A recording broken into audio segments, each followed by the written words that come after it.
అనే ఒక ఇంప్లికేషన్ వస్తుంది. నేను ఆనెస్ట్గా the one person I feel really sorry for in this that girl Malhotra. ఎందుకంటే ఇప్పుడు వీళ్ళిద్దరు ఒక హిస్టరీ ఉంది, ఏదో ఎన్నో ఇయర్స్ వాళ్ళిద్దరు కొట్టుకుని ఏదో సంథింగ్. ఆ అమ్మాయి తన కెరియర్ కోసం వచ్చి చేస్తే ఇప్పుడు మొత్తం ఇంత దారుణమైన నెగిటివ్ పబ్లిసిటీ ఆ అమ్మాయికి ఇచ్చారు ఫైనల్గా. Of course this girl you know, and I think respective ఇప్పుడు అమ్మాయి టాలెంట్, తన సినిమా ఆడిందా లేకపోతే ఫ్యూచర్ కెరియర్ అన్ని పక్కన పెట్టేస్తే for ever she will be affected with this scandal at a young age of where ever she starting. I really feel sorry for her. So మొత్తానికి ఇది ఒక లీగల్ బ్యాటిల్ బిట్వీన్ స్పౌసెస్. బయట వాళ్ళకి అసలు తావు లేదు ఇందులో ఎంటర్ అవ్వడానికి అని చెప్పి కూడా ఒకళ్ళిద్దరు పెద్ద మనుషులు అన్నారు. Fair enough, fair enough. కానీ రాజ్ తరుణ్కి మొన్న బెయిల్ వచ్చింది చూసారు కదా మీరు. Bail has been granted. What does that indicate అంటే to you? No see anticipatory అంటే ఫస్ట్ ఆఫ్ ఆల్ వాళ్ళు పెట్టిన సెక్షన్స్ వ్యాలిడిటీ ఏంటి, దాని బేసిస్ మీద అరెస్ట్కి పాసిబిలిటీ ఉందా లేదా అని. Anticipatory bail is about Fearing in arrest, anticipating in arrest, reasons కూడా యాంటిసిపేటరీ బెయిల్. అవును, అది ఇచ్చారంటే అరెస్ట్ చేయడానికి లీగల్గా అంత గ్రౌండ్స్ లేవనే కదా అర్థం. Which means the court has agreed that there is not enough proof as per the allegations being made by this person. తను రాంగ్డ్ అని చెప్తూ ఇతనికి అలిగేషన్స్ ప్రూఫ్స్ లేవని చెప్తున్నారు. మరోవైపు ఇంకొక మనిషి లావణ్య అనే ఒక అమ్మాయి ఎక్కడో ఉంటే ఒకరోజు ఒకనొక ఈవినింగ్ సాయంత్రం వెళ్ళి అరెస్ట్ చేసుకుని తీసుకెళ్ళిపోయారు మఫ్టీలో ఎవరో వచ్చని చెప్పి.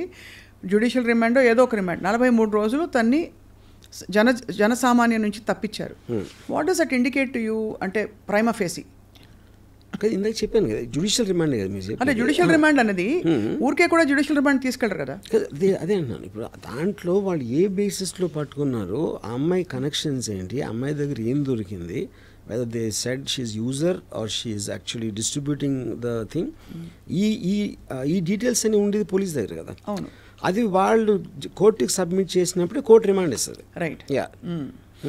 సో దాంట్లో మీరు 43 రోజులు ఉంచారా, 13 రోజులు ఉంచారా, 56 రోజులు అనేది that depends directly on the requirement of the investigation agency. Fair enough. నేను అడుగుతున్నది ఏంటంటే ఈ అమ్మాయిని రిమాండ్లో ఉంచడానికి తగినన్ని ఆధారాలు ఉంటేనే కదా కోర్టు పర్మిషన్ ఇస్తుంది. కానీ నా దగ్గర అసలు ఏమీ లేవు, నాకు డ్రగ్స్తో సంబంధమే లేదని అమ్మాయి పదే పదే. ఇప్పుడు మన సొసైటీలో నార్మ్స్ ఎలా ఉన్నాయంటే మీడియా దగ్గర చెప్పేది ఒకటి ఉంటుంది, పోలీస్ దగ్గర చెప్పేది ఒకటి ఉంటుంది, కోర్టులో చెప్పేది ఒకటి ఉంటుంది.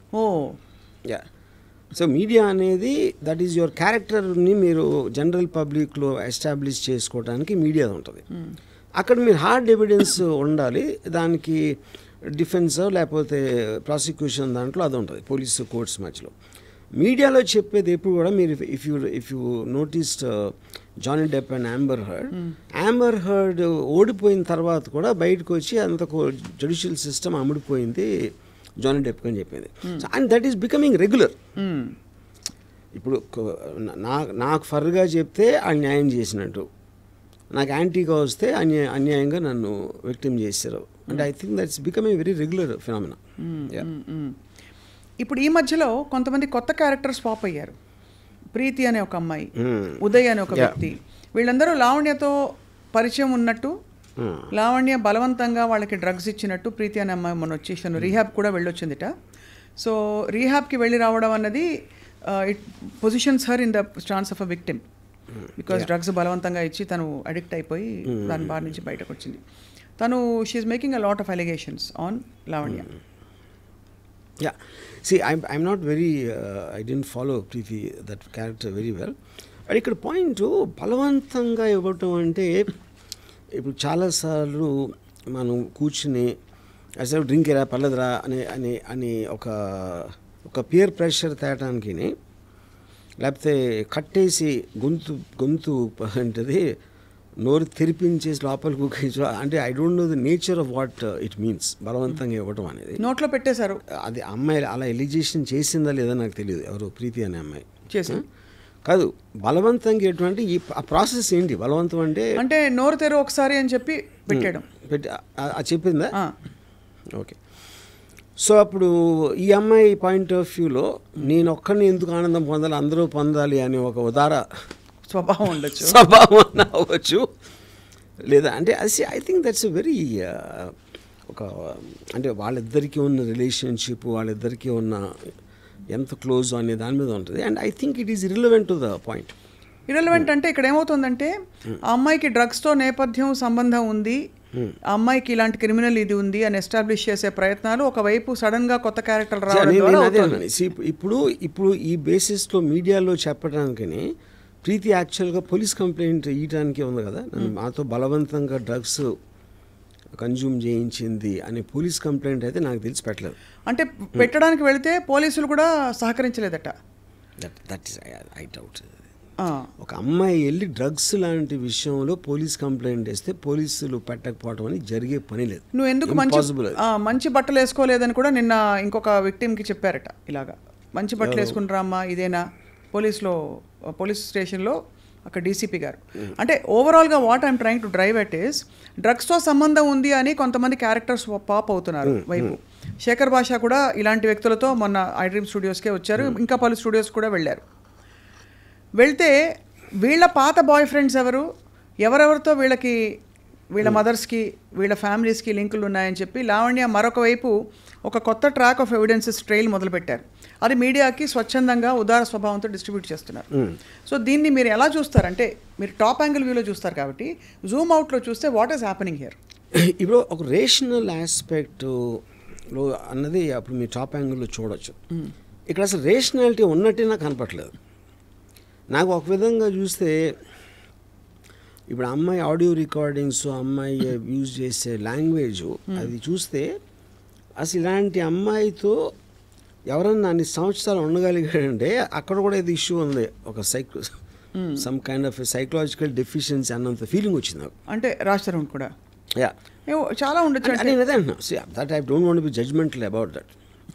అంటే రిలేషన్షిప్ అనేది మ్యారేజ్ అంటే పెళ్ళి అయిపోయింది కానీ ఇంకా చచ్చినట్టు ఉండదాం ఏం చేస్తాం అని కాంప్రమైజ్ అయ్యే ఆస్పెక్ట్లోని మీరు ఉట్టి లివ్ ఇన్ రిలేషన్షిప్ లేకపోతే పెళ్ళి అవ్వకుండా ఉన్నప్పుడు అలాంటి వ్యక్తితోటి ఉండగలగటం అది ఎలాగ సాధ్యం అనేది ఐఎమ్ జస్ట్ వండరింగ్ అలౌడ్ అంతే. సో ఇప్పుడు దాన్ని బట్టి అతని తప్పు లేకపోతే అతని క్రాక్ అని అంటలేదు నన్ను, but almost it made me feel అంటే ఇలాంటి మనిషితో ఎలా కలిసి ఇలాంటి మనిషితో ఉండాలంటే మీ అక్కడ కూడా ఏదో రాంగ్ ఉన్నారు. And so none of them seem normal people ఇందులో ఇన్వాల్వ్ అయినా. అంటే ఒక్కొక్క పేరు నేను తీయట్లేదు. All of them seem to have back stories interlink to something and X and Y. It is like a ఒక maze. It is a maze actually. So అలాంటి దాన్ని రేషనల్గా మాట్లాడటం అనేది అసలు మీనింగ్ లేదు. ఎందుకంటే అన్ని జోన్స్లో మినీ స్టోరీస్ ఉన్నాయి. అసలు ప్రీతికి అమ్మాయికి ఎప్పుడుని మధ్యలో లావణ్య అనే మనిషి మస్తాన్ సాయి అనే వ్యక్తిపై రేప్ కేసు కూడా పెట్టింది. కరెక్ట్. సో అంటే ఒకటే మనకి హెడ్లైన్స్ చూసుకుంటే ఆవిడ పరిస్థితిలో డిఫెన్సో మరి ఏమిటో ఈవిడ చాలామంది డేటా ఆవిడ దగ్గర ఉంటుంది ఫోటోగ్రాఫ్స్తో పాటు. చివరికి అరెస్ట్ చేయబోయే పోలీసులది కూడా అదే అడిగాం మేము, how did you manage to click a photograph of the guy trying to arrest you. నేను ఇలా పెట్టుకున్నాను వాళ్ళకి తెలియదని చెప్పి. సో ఆబ్వియస్లీ అది ఒక షార్ప్ రేస్. నేను అదే చెప్తున్నాను, that is what is indicating that she's got a criminal mind అంటున్నాను. That is what. ఎందుకంటే మామూలు ప్రజలు అలా తట్టను కూడా తట్టదు. They will just get surprise that ఎవరినో వచ్చారని. జరుగుతున్నప్పుడు your mind is parallelly thinking of to shoot a video or record an audio అనేది you are constantly in that zone of thinking. That is what is called a criminal mind.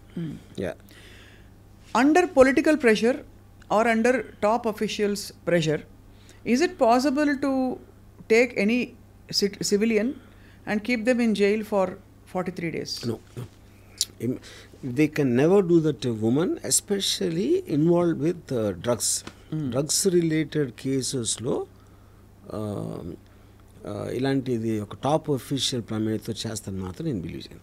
It's impossible the police can be. ఇప్పుడు police కూడా human బీయింగ్సే. Yes, it can happen in the context. But మీరు ఎంతవరకు చేయగలుగుతారో arrest వరకు చేయగలుగుతారు. Right. You can't even put remand on that. మీకు అందుకనే మీ ప్రాసెస్లో ఇన్ని చెక్స్ అండ్ బ్యాలెన్సెస్ తర్వాతే అలాంటిది వస్తుంది. వీళ్ళందరినీ మేనేజ్ చేయాలంటే ఎంత ఇన్ఫ్లుయెన్స్ ఉండాలో ఒకటి. ఆ వ్యక్తి ఎందుకు చేస్తాడు అసలు? How does it make a difference to the police? Yeah, to the police or even the people concerned. Correct. ఇప్పుడు అమ్మాయిని వదిలించుకోవాలంటే వదిలించుకుంటారు. డ్రగ్స్ కేసులో ఇరికిచ్చి 43 days రిమాండ్లో పెట్టడం అనేది రిడిక్యులస్ పాయింట్ అది.